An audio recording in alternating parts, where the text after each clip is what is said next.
How should developed countries respond to the mass migrations caused by war and climate change? Well, certainly not the way they're doing it. In fact, what's called the refugee crisis is in fact a moral crisis in the West.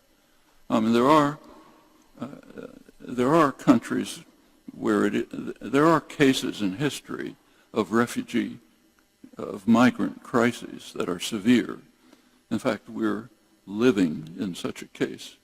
The migrant crisis from Europe eliminated or destroyed the indigenous population. That's a pretty serious crisis. That's the extreme case of migrant crisis. Today, there are countries that are absorbing huge numbers of refugees. Lebanon, poor country, has about 40% migrants, refugees. Lebanon had nothing to do with engendering the crisis, but it's taking the consequences. Jordan has a huge number of refugees, so does Turkey. The United States has practically none. Europe has very limited number, very small compared with not only with its wealth, but also with its role in creating the crises. Our role in recent years is even greater. So on the one hand, you have rich, powerful countries which have played a major role in creating the crises and are now groaning because maybe they'll have to accept a tiny bit of the consequences. And you have poor countries which had nothing to do with the crisis, which are absorbing the refugees. So that's a moral crisis. We have in the United States the same crisis with regard to Central America.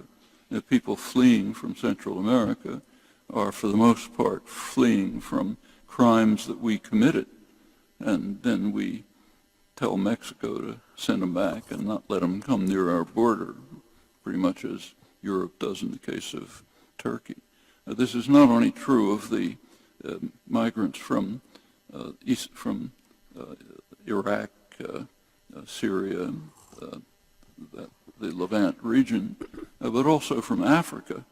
One effect of the destruction of Libya, actually initiated by France and England, with the U.S. Leading from behind, as Obama put it, has been not only to destroy Libya, but to and vastly increase the level of the human disaster, catastrophe killings in Libya, but it also opened a funnel for people fleeing from Africa.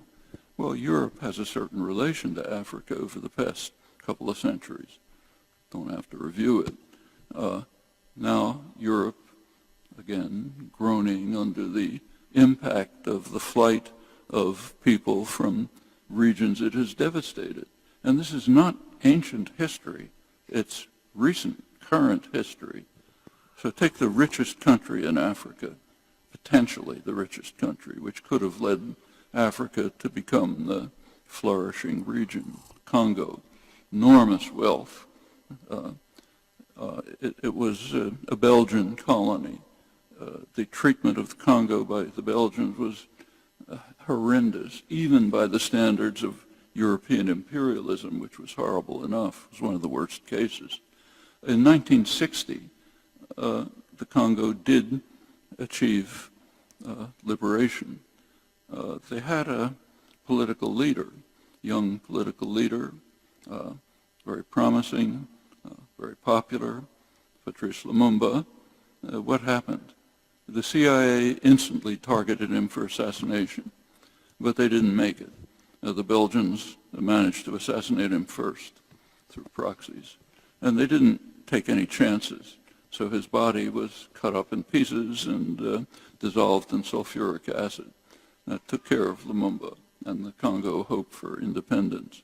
Then the United States and its allies supported a murderous kleptomaniac, Mobutu, as long as they could. Won't go through what's left of the country. Right now, the last couple of years, the worst atrocities in the world are carried out in the Congo. In eastern Congo, millions of people have been slaughtered in the last couple of years. One reason for it is your cell phones. Multinationals are hovering over the warring militias to get the minerals that are needed for high-tech equipment like cell phones in the West. That's the Congo. It's not ancient history. That extends over much of the region. So yes, there's a migrant crisis in Europe, a moral crisis, and one of extreme danger to the world.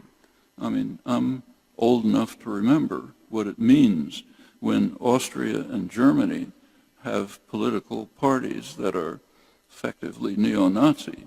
I can remember Hitler's speeches in 1936, 37, and it's not a nice memory.